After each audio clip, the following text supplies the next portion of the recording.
I need this drink. I need a stronger drink than this one. Hello guys, it's Stephen here, back with another video. Kevin De Bruyne is allegedly out for 2+ months after picking up a serious injury in training. That is not the news you want to get home to work from, and that's not the news I was expecting to see when I lifted open my laptop before.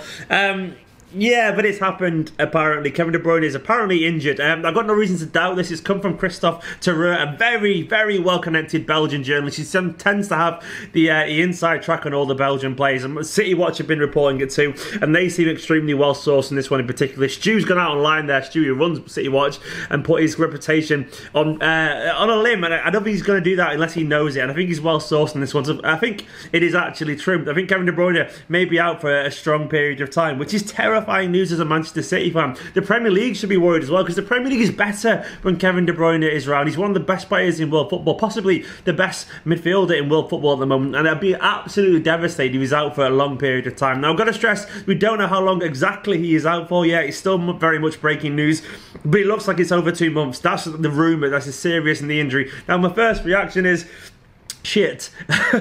I'm worried about this, obviously, because he's a world-class player. Want to kind of jump off that balcony? No, I won't do, don't worry. But I'm thinking we need him. We need that player in our midfield because he's one of the best in the game. The second thing is hopefully Dr. Kugat can work his Dr. Kugat magic and get him back on the pitch in a lot less than 3 months, as some people are saying, and get back very, very quickly. I don't know if it'll happen, but, you know, he is a miracle worker, that man, so maybe he can. But what I say in general, it isn't the worst thing ever. I know it sounds terrible, but if you look at the actual facts of this situation now, the next 6 games, it takes us, you know, best part of 2 months. We've got actually the 3 teams that came up last season and the 3 teams that came up this season as well. So we've got basically a bunch of teams that we should be beating even without Kevin De Bruyne. And no, football isn't as simple as that, and you can never underestimate not having someone like Kevin De Bruyne, the effect it has on a team. But these are teams that we should be beating in general. We should be able to beat these teams. I know Fulham and Wolves or whatever will have a bit to prove, and Huddersfield can be really tricky, and Cardiff will probably try and kick the hell out of us on the pitch as well. But we should be able to beat these kind of teams without Kevin De Bruyne anyway. So we're going to choose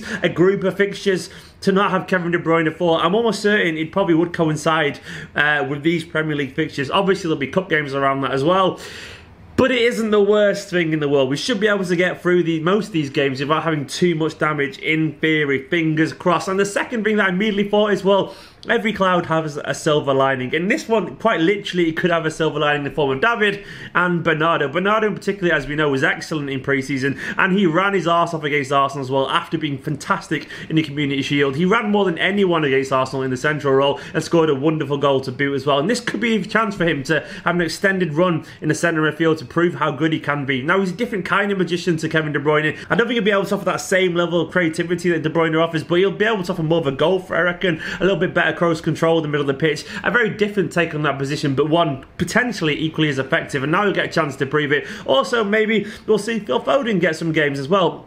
Obviously, we'd rather Kevin De Bruyne there, of course, but if a young Man City fan gets a chance to play a few games in the Premier League, it isn't the worst thing for it. Through adversity comes, you know, opportunity and all that kind of stuff. And if Foden does get some games, it can massively help his development in the long term, and that wouldn't be a bad thing at all. Obviously, Gundogan could get some games as well. He basically stank the place out against Arsenal, but surely he can't be that bad again, and Guardiola could put some effort into getting that level of performance up a little bit. Fingers crossed it can be. But it isn't good news, I'm not going to lie to you. Now, as I said before, we don't know the full extent of the injury yet. It's allegedly 2+ months, but that's just an early estimation. Fingers crossed it isn't any more serious than that, and we can cope without him. I hope it's not serious, because the Premier League is better when Kevin De Bruyne is fit. Football is better when he's around as well. Anyway, guys, a bit of bleak news there for you. That's just my take on it anyway. I don't think it's the worst thing ever, unless it's longer than this. Hopefully it's not longer than that.